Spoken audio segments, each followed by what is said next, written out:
हाय नमस्कार। आजची आपली रेसिपी आहे बालुशाही गुरुवार निमित्त। चला तर आता बनवायला सुरुवात करूया। चला किचनमध्ये। इथे आता 250 ग्राम मैदा घेतलेला आहे। यामध्ये चुटकीभर मीठ टाकायचं आहे। चुटकीभर मीठ टाकलेलं आहे। हा खाण्याचा सोडा आहे चुटकीभर।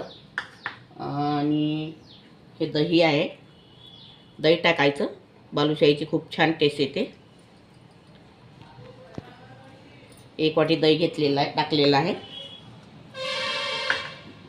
आणि हे मोहन आहे तुपाचं।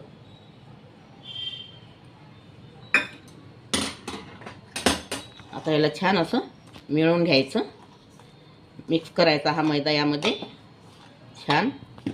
पहिले दही टाकलेला आपण त्यामुळे छान मिक्स करायचं आणि मग थोडं पाणी टाकून याचा गोळा करून घ्यायचा आपल्याला।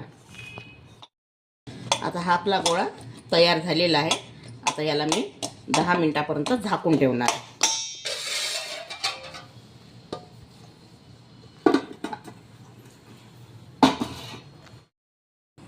आता पहिले आपण पाक करून घेऊया। पाकासाठी आता साखर टाकायची आहे। आता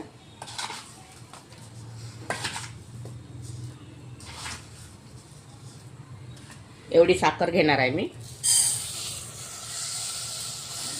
आणि याच वाटीने 1 वाटी पाणी।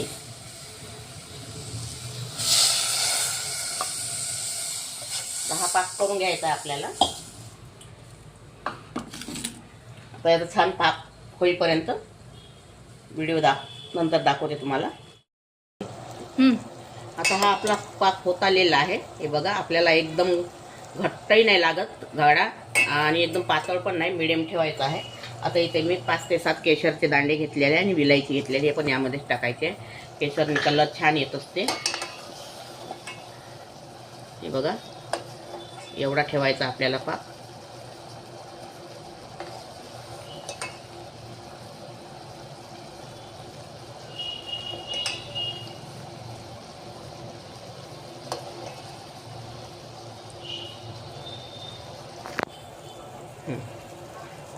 आता इकडे आता कढई मांडते मी। आता पाक आपला झालेला आहे।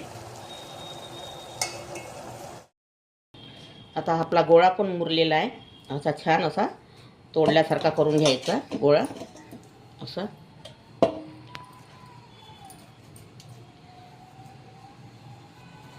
छान मुरलेला आहे।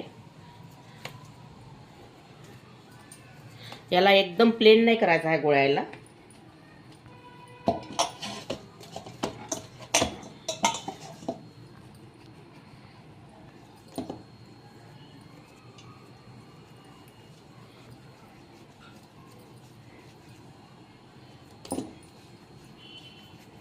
आता अशी छान बालुशाही तयार करून घ्यायची आपल्याला।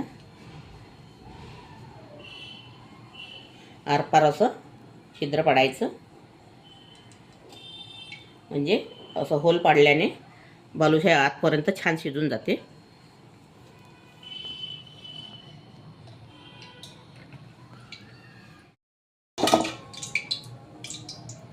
आता इथे 4 बालुशाही झालेला आहे। इथे तेल पण गरम झालेलं आहे। एकदम कडक तेल नाही करायचं आपल्याला, मीडियम तेलामध्येच तळून घ्यायचं आहे।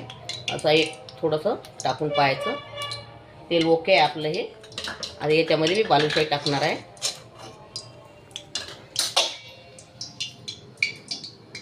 बिलकुल कमी आचेवर छान तळून घ्यायच्या। गॅसचा पॉवर कमी ठेवायचा।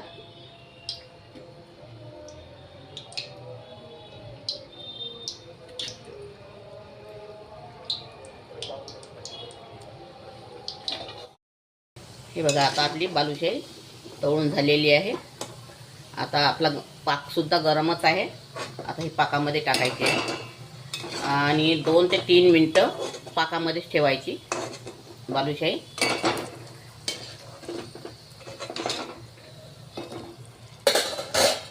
2 ते 3 मिनिटं अशीच ठेवायची आपल्याला।